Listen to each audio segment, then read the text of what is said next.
நீங்களாம் மைக்ரோகின்ஸ் class attend பண்றத waste. இதெல்லாம் ஸ்கோப்பே கிடையாது. யார் என்ன சொன்னாலும் நீங்க மைக்ரோகின்ஸ் பிசினஸ்லாம் பண்ணவே பண்ணாதீங்க. அப்படின்னா உங்களுக்கு யாருன்னா சொன்னாங்கன்னா கண்டிப்பா அவங்க சொல்றது யாரும் நம்பாதீங்க. மைக்ரோகின்ஸ் பிசினஸ்க்கு நல்ல ஸ்கோப்பும் இருக்கு, அதே சமயத்தில் ஃபியூச்சரிஸ்டிக்கா நல்ல டிமாண்டும் இருக்கு. ஸோ மக்கள்கிட்ட இந்த பிசினஸ் நீங்க பண்ணும்போது நல்ல வரவேற்புமே இருக்கும். அதே சமயத்தில் நீங்க பண்ற ஒரே ஒரு தப்பு என்னன்னா, ஒரு ஒர்க் ஷாப் நீங்க அட்டன் பண்ண போறீங்க அப்படின்னா அந்த ஒர்க் ஷாப் வந்து ப்ராப்பரா உங்களுக்கு வேல்யூபிளா இருக்கான்றது மட்டும் செக் பண்ணிக்கோங்க. ஏன்னா ஒர்க் ஷாப்ன்ற பேர்ல இன்னைக்கு 100 rupeesல பண்றேன், இல்ல 10,000ல பண்றேன், இல்ல 500ல பண்றேன், நிறைய ஒரு ஃபோர்ஜரியா பண்ணிட்டு இருக்காங்க. என்னன்னா மைக்ரோகின்ஸ் வளர்க்கறத மட்டும் நீங்க கத்துக்கணும்னா ஒரு யூடியூப் வீடியோ பார்த்து கத்துக்கலாம். ஆனா ஒரு பிசினஸ்ன்றது ப்ரொடக்ஷன் மட்டும் கிடையாது. ஒரு பிசினஸ்ன்றது ரியலா மார்க்கெட்டிங் அண்ட் சேல்ஸ்ல ஸ்ட்ராங்கா இருந்து அதை நீங்க சக்சஸ் பண்ணாதான் அந்த பிசினஸ் உங்களால சக்சஸே பண்ண முடியும். ஸோ இந்த விஷயத்த உங்களுக்கு யாரு கிளாரிட்டியா உங்களுக்கு எக்ஸ்பிளைன் பண்றாங்களோ அந்த ஒர்க் ஷாப் அட்டன் பண்ணுங்க.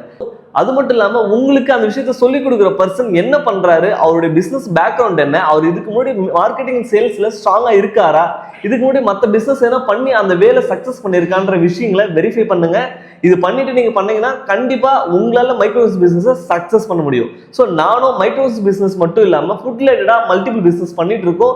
நான் சொல்ற இந்த மார்க்கெட்டிங் சேல்ஸ் விஷயத்துல ரொம்ப ஸ்ட்ராங்காகவும் அதே சமயத்துல 5 years plus எக்ஸ்பீரியன்ஸான ஒரு பர்சனா தான் நான் உங்களுக்கு இந்த மைக்ரோகின்ஸ் பிசினஸை கம்ப்ளீட்டா ஒரு ஒர்க் ஷாப்பாக கண்டக்ட் பண்ணிட்டு இருக்கேன். நீங்க இந்த விஷயம் தெரிஞ்சுக்கிட்டு பிசினஸ் பண்ணணும்னு நினைச்சா கீழே தெரியுற வாட்ஸ்அப் நம்பருக்கு டெக்ஸ்ட் பண்ணுங்க. ஒரு சக்சஸ்ஃபுல்லா ஒரு பிசினஸ் எப்படி பண்ணலான்றது எங்க டீம் உங்களை ரீச் அவுட் பண்ணுவாங்க.